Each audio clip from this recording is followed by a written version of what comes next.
Ryan, some coaches who call plays are adamant that they prefer being in the press box. Some guys are adamant they want to be on the field. I know Jeff Hafley was a guy that was adamant he loved being in the press box calling the defense. With Matt Barnes now calling the defense, what are the pros and cons of him being on the field and not the box? Well, I think it's twofold. One is just having interaction with the players, and then two is making the sideline adjustments. When you're in the box, you can see things that maybe you can't see on the field, especially the far side of the field. And so it's kind of that give and take. And, you know, some guys like to be up in the box and see the whole picture. Some guys really like to be down on the field. And when you're down on the field, you also get a feel for the players, the look in their eye, those type of things. So, you know, I think, you know, for our defense, you know, there's a lot of guys involved still. I mean, it's not like, you know, Matt's just doing it on his own. Larry has a big part of it. Kerry's still involved, and everybody involved, Al Washington. So, you know, they come up with the game plan. And once the game plan's set, then you go about calling it. But, you know, I think that we're heading in the right direction in terms of game day operations. Is there a problem with the field turf at Ohio Stadium? It seems like a lot of guys are slipping. And is there anything that can be done about that midseason? I mean, we looked at our cleats to make sure that, you know, we have the right footwear. You know, Kevin Reese is looking into that. And, you know, we have had some guys go down. So, you know, we're looking at those things to see if we have the right, you know, footwear in the game. Second row, right. Joey Kaufman, Columbus Dispatch. Ryan, with the way Trevion ran last Saturday, do you foresee going forward him starting at that spot and getting kind of a similar workload? Or? Well, I think he certainly is going to have a bigger role. Now, whether it's a starter or not, we'll kind of take it week to week, but he deserves an opportunity to play a lot because, you know, you can see his big playability. But, you know, Mayan started in the first game, and then, you know, and Trey certainly, you know, flashed in this game. So we'll see. He's still young. Mayan's still young. Master's still, you know, practicing hard. So, you know, we'll kind of figure it out as the week goes on. Obviously, that was a really eye-popping stat-wide performance and some of the explosive runs. When you look back on the film, where can he grow? What do you like? Where can he grow? He's got a lot to grow. He's got a lot to improve on. I mean, you can see his ability level, but there's a lot of things just in terms of executing, you know, in protection, executing, you know, his reads and his vision, and sometimes, you know, making sure that he's running through contact and finishing runs. But there was a lot of good things on there. But he's very, very young. He didn't play last year at all, even in high school. So the last time he played was his junior year in high school. So to come out and flash like that has been exciting. But at the same time, you know, he's still building, still growing, and still has a long way to go. Third row left, Dan Holt, left Warriors. Yeah, Ryan, do you feel any pressure this week to get those backup quarterbacks in there for some playing time, knowing that this is the last non-conference game? No, I don't feel pressure. I think that you know, we'll look to see if we can possibly get that done this week, though. If it works out, you know, again, a lot of it has to do with the week of preparation. You know, it really is week to week, and so, you know, we start that preparation on Sunday after we get off the field. We wipe the previous week clean, then we go from there. So it's all about how these guys prepare and how they practice. But you know, if the opportunity presents itself, then we'd like to do that this week. And you have a lot of guys on this team that really didn't play much last year because you didn't have those non-conference games. How much do you think that's maybe impacting, you know, the way this team's playing right now and maybe not being quite as sharp as you'd like to be? Well, first off, you know, there's no excuses. I mean, we're you know, we have to play at a high level, and we have to execute in all three phases and play clean games and play hard, do all those things. But I think if, you know, you're looking at our team, you're looking at a team where, you know, coming off of last year, you know, a lot of experience walked out of the building. And typically those guys who would be stepping into the roles that they're stepping into would have had a bunch of reps under their belt. You know, the linebackers, really, those four linebackers to the left, they all played almost every snap last year. Justin Fields played every snap last year. You know, a lot of those guys got a bunch of those reps last year, and those guys who are stepping into those roles didn't. And some of those guys didn't play their senior year of high school. Some of those guys are year 2, 3 in the program, but they're still inexperienced. And, you know, if you had, you know, Josh Myers and Wyatt Davis and Justin Fields and Tuff Borland and Pete Warner and those guys coming back into this year, it would probably be a little different, but they're gone. And because there was a gap there, you know, we've got to fill that gap. We got to catch up. And, it's not going to happen overnight. And, we got to do a great job as coaches to make sure that we're on our game to help close that gap faster. And, guys, the more snaps that guys get under their belt, the more experience they get, the more confidence they're going to get in what they're doing. So I think that's something that's there. It's real. We have to recognize it and make sure that we're addressing it. Second row right, Tim May, Letterman Row. Yeah, Ryan, as you looked at basically going to that 2 safety look quite a bit on Saturday and stuff, what did you see about that you liked? And then number 2, Ronnie Hickman seems to be coming on. I mean, I don't know what your take is on that, but him specifically seems to have some spark to that defense, along with Cam Martinez in those man situations and stuff. But just what's your take on those things? Well, it's exciting to start to hear those names. Like going in, it's like, who was the guys that we were going to count on? And, you're starting to see Ronnie make plays. You're starting to see him with multiple games where he has 10 or more tackles. You see Cam get a PBU. You see Denzel get an interception, got turned over, but it was a really good play. And then Cam Martinez with the interception. You see a couple guys make, you saw Tyleek with the sack. You saw some guys making some plays. And I think that's going to go a long way as they head into the meat of the schedule, because now they know that they can do it, and they've done it because everything they're doing is for the first time. So I think that that part's exciting. I think that we did change up the looks a little bit, and we'll continue to build on that and figure out, which of those plays put our guys in the best position to be successful, because that's our job as coaches, to put your players in the best position to be successful. And if we're not doing that, then we need to get it fixed and get it changed. So I thought we did a little bit better job of that. We got to continue on it. You see Bryson Shaw seem to be more comfortable. I mean, seem to be more in the mix. I mean, am I reading that wrong? No, I think, again, how much has he really played going into the season? Now he's starting to get his feet wet. He's starting to get some experienced reps under his belt, and then you can draw upon those type of things. And I think one thing that we just all have to recognize is that you don't just walk out with an Ohio State uniform and think you're just going to go win. It doesn't work that way. It's really hard. And, we have to continue to prepare at a high level so that we can compete at a high level. And that's just the facts. And I think the more that our guys are getting those reps and preparing at a high level, the better we're going to compete. Second row left, Stephen Means, Cleveland.com. Ryan, just for the CJ, obviously he hadn't thrown a pass before he got into the season, but neither of those other guys. Would it be worth in a game like this, maybe in the first half, to get a guy like Kyle or Jack out there for a series, to go into that game with the purpose of maybe at the first series of the second quarter, I'm playing this quarterback, it's not going to be CJ? I don't know. I mean, I don't know about all that. We'll take a look at the week and see if there's a situation that presents itself that we may want to do something. We get some guys some reps because, like we're talking here, it's important. But I don't like the idea of just arbitrarily putting somebody in there in that spot. I think what CJ's done so far, he's had some reps that he wants back, but he's also had some really good reps as well. And I think when you look at his numbers, compared to some of the younger quarterbacks we've had, and he's young. I mean, he's like playing a true freshman. There's going to be growing pains along the way, and he's just got to learn from those and continue to grow.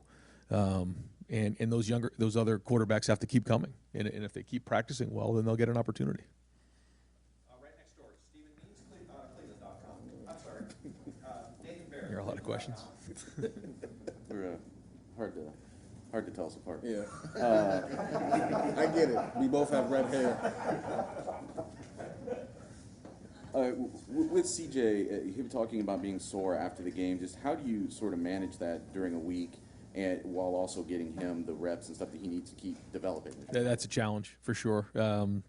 Is making sure that he gets the reps and gets the timing with the receivers that he needs, but then also, rests him, his shoulder and making sure that he's where he needs to be.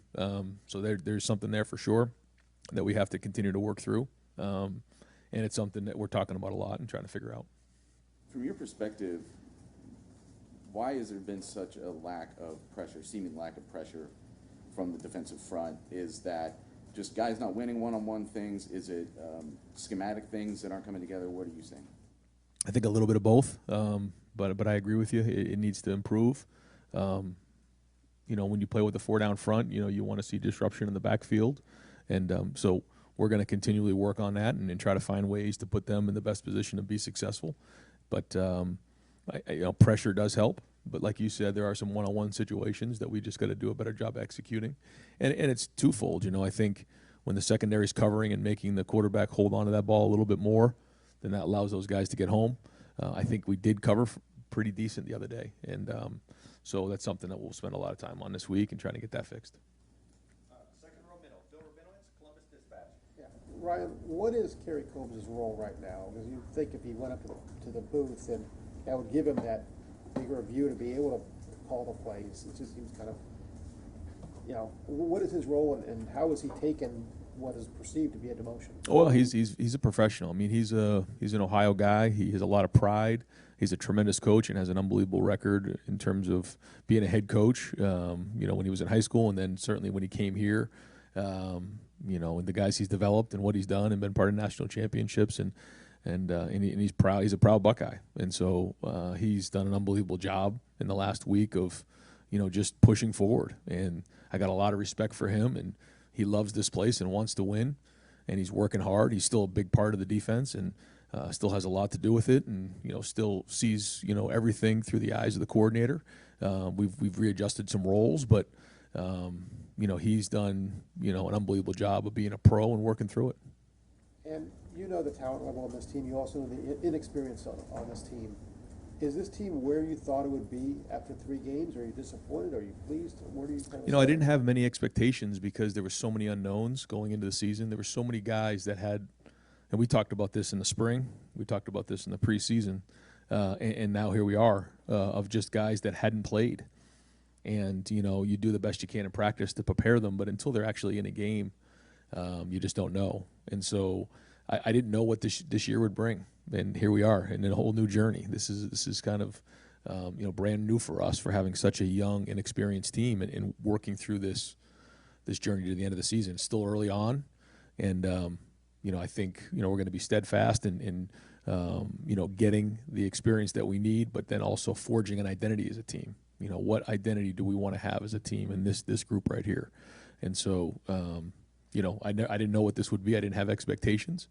I'm hopeful that we can keep working, and as we look back here in a few weeks, we can see a lot of growth, that we did a really good job of coaching and building guys up and teaching and stuck together when, it wasn't these first few weeks haven't been ideal, but that's life too.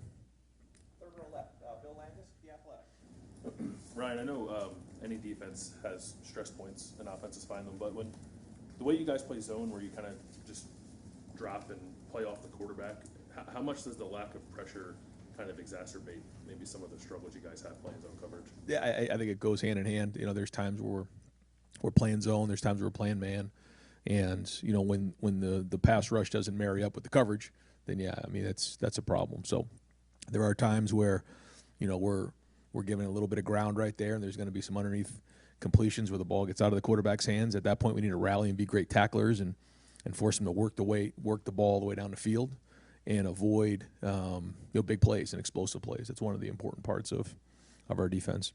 But then if we're going to do that, we also have to play man and challenge at times, and then force that quarterback to hold the ball.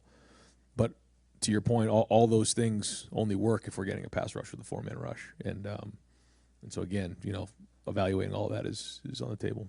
And the guys you have kind of playing on the back end, you're talking a lot about their relative inexperience. Just like, how long does it take for a player to kind of get comfortable with the spatial awareness and just playing in those zone areas when you haven't done it a ton? Right. I mean, everybody's different.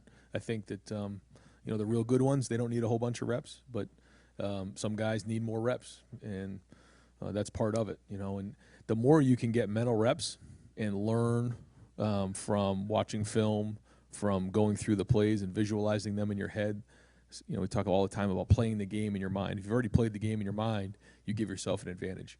If you don't, and every time you walk out there, the only time that you're actually getting that rep is when you're physically doing it, then you're not going to be as good as the next guy, and you're not going to improve faster. So that's something that we talk about a ton, is being able to get mental reps, visualizing, playing the game, watching film, because that's what playing at the highest level of college football is all about, and that can close the gap fast as well. So as much work as we put in physically during the week, we got to put in that same amount mentally so that we can learn and can catch up on those reps.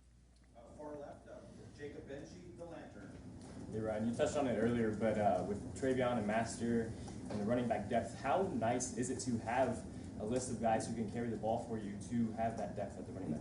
Yeah, I mean, I think, especially as we get into the meat of the season, having a depth at that position is critical, especially with, the balance that we're striving for is that we got to be able to run the ball and throw the ball. We haven't quite found that balance yet. You've seen flashes of it, but we just need to learn to execute at a high level across the board. And but having those guys and having some depth at that position gives us some strength moving forward for sure. And then on the other side of the ball, Cam Martinez, for him to develop from being a quarterback in high school to now having a pick six in a Buckeye game, how huge is that? How have you seen him maybe take that in stride? Yeah, no, this is a guy that, like you said, he was a quarterback in high school, and he wasn't sure about making that move. We considered him actually at wide receiver when he first came in, and had to go back and forth. But we felt like his skill set was really special, and that he could be a really high end DB, but that there was going to be some transition there because he hadn't played the position before. And this is an example of somebody who's really done a really good job with the amount of reps he's had in practice. And then also, like we just talked about, visualizing things, getting mental reps so that he was at competitive excellence when he was called on. And now this is just a start. He made a play or two, and that was good. But now the consistency moving forward is going to be critical. Second row right, Austin Ward, Letterman row. Ryan, I don't mean to belabor the point, and I know that there are only not much you'll say about any injuries, but CJ has said he's in pain. He looks like he's in pain. Would there be any possible benefit with what you know to him not playing this week?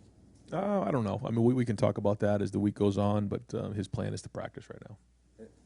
I guess you were asked earlier by Dan about the pressure of trying to sort this through with the other guys, and you said all along you thought all three of them would need to play to get through the season. How much thought is there to, as you say, you don't really want to designate a drive at this point, but just this would be the game, right, if we're being honest? Sure. To get them out there. Yeah, and if it works out, we'll do it. Like I said, but CJ gets in there. We also want to get him to find a rhythm as well, and to kind of get the execution of the offense. I mean, that's the number one goal is to make sure that we're executing at a high level and finding that rhythm. I don't think we found that quite yet, and we're gonna get that done here this week, and some things that we're trying to address in practice, how we're teaching. Looking at all those things, but. At the end of the day, that's what we're trying to find. And again, if something presents itself where we can get other guys in the game, we certainly want to do that.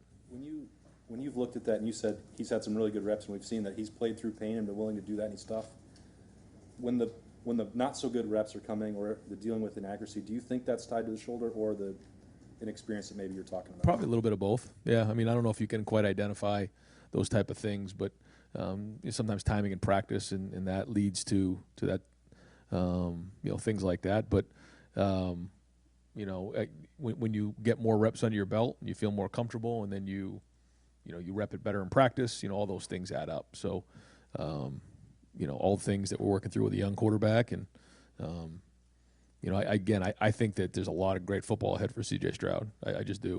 When you look at kind of the situation he's been put into and some of the throws he's made, you can see he can do it. Now we just got to keep growing on it.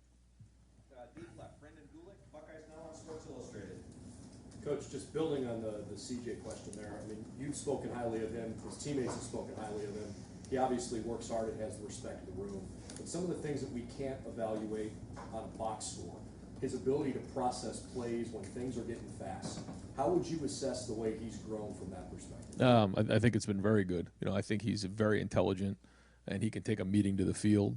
He knows what he sees when he gets off the field. I mean, certainly, he'll come off at times and know that he made a mistake, and understands it afterwards. And maybe we need to do a better job of giving him a different picture during that week, or could have done a better job of preparing that week, and just whatever that is, because you have split seconds to make these decisions, and so that's where you learn from. And you got to kind of. Grin and bear it, and hopefully, again, what you're investing in, you're going to get back in the back end. I know you were asked early on about the playing surface. If you can't change the playing surface during the year, assuming that it would need to be changed, you can control the cleats. I know you mentioned cleats. Can you give us a little bit more detail on specifically what goes into the process of choosing cleats for games, whether it's for linemen or for backs, to make sure that you at least have that?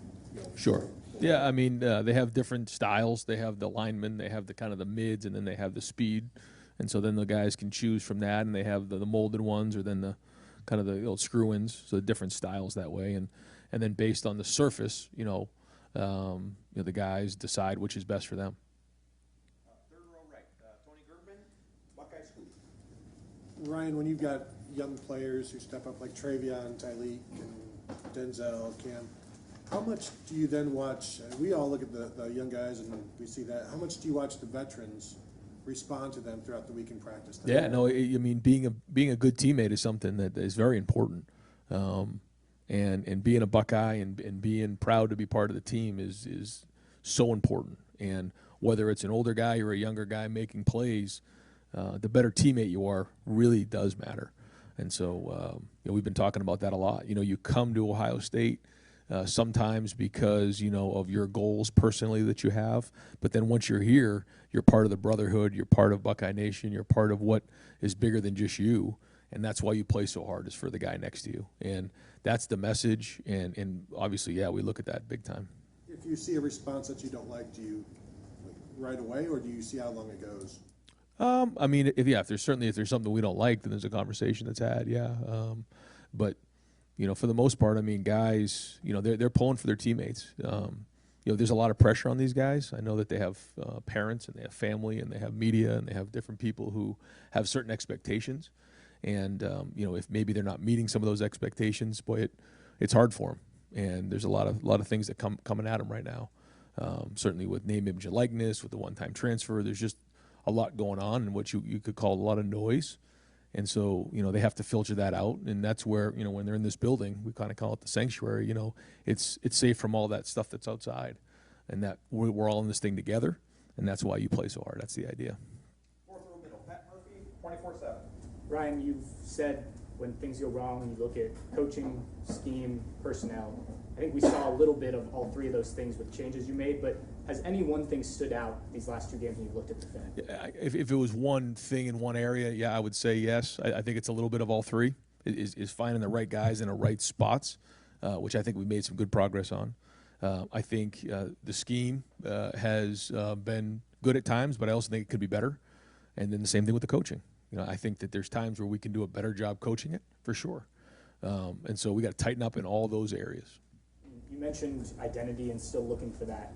At this point in the season, is it disappointing that you haven't found that identity yet? Or with as many guys as you're playing and young guys, is that kind of expected, a fourth of a way through a season? I don't know if it's disappointing. It's just it's what it is. And the more we get out there, and like we said, the more guys who start to fit into those roles, and the more we start to get a personality, I think the more we're going to feel that.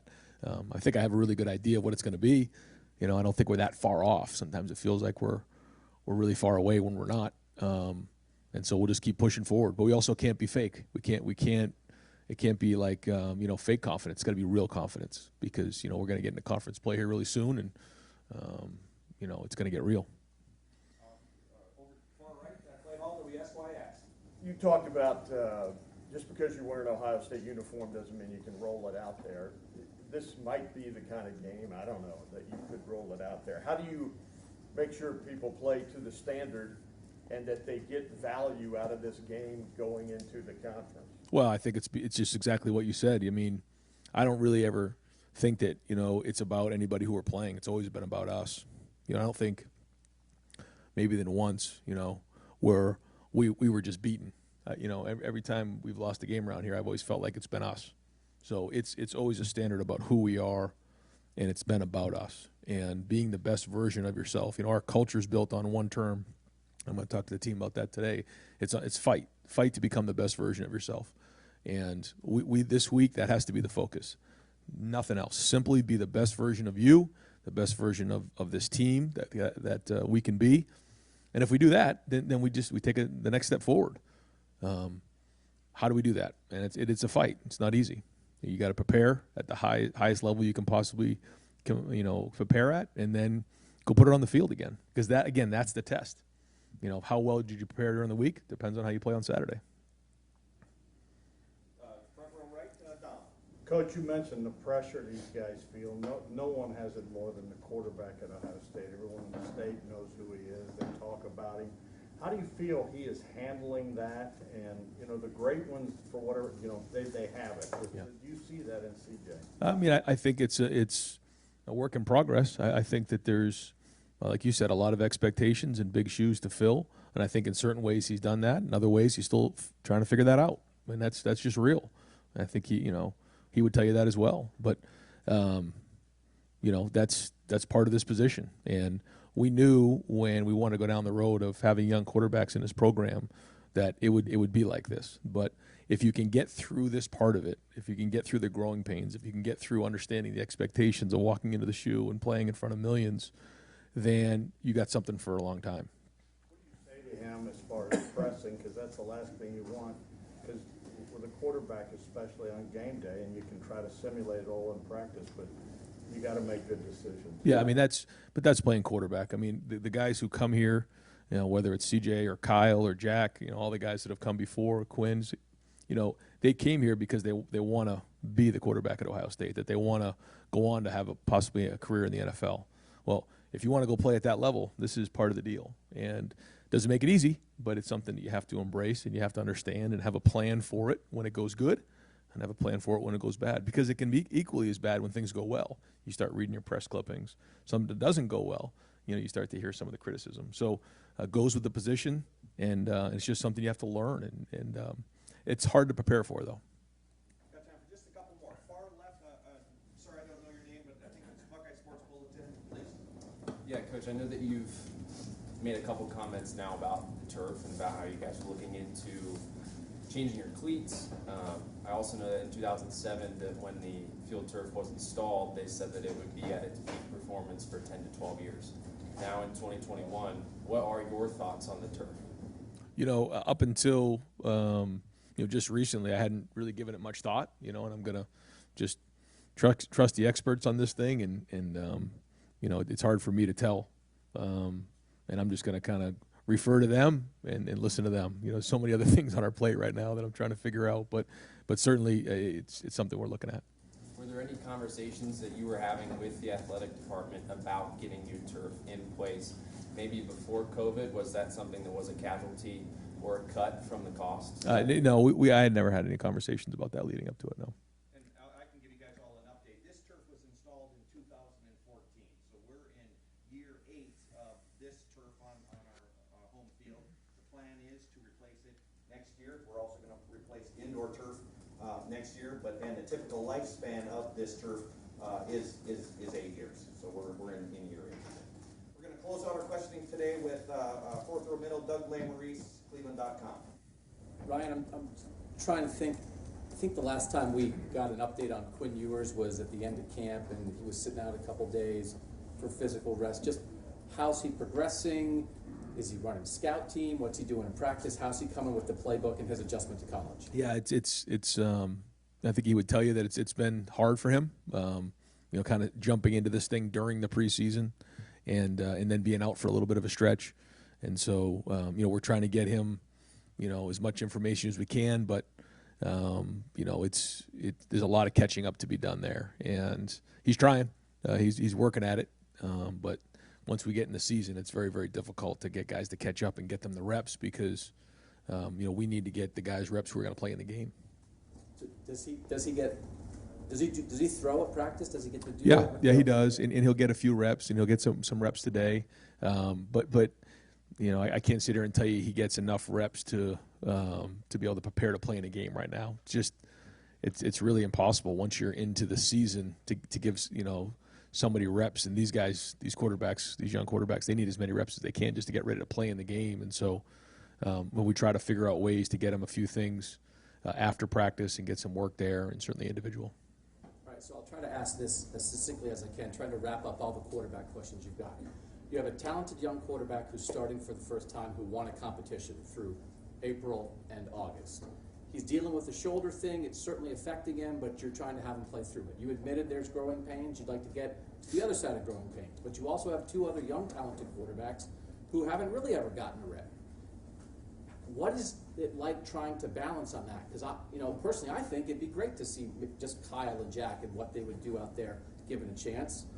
but you also understand, hey, every game rep is really valuable for CJ. Right. And is there any part of it that if you gave a backup any extended look, would you fear that that would shake any of CJ's confidence if you looked at the backup?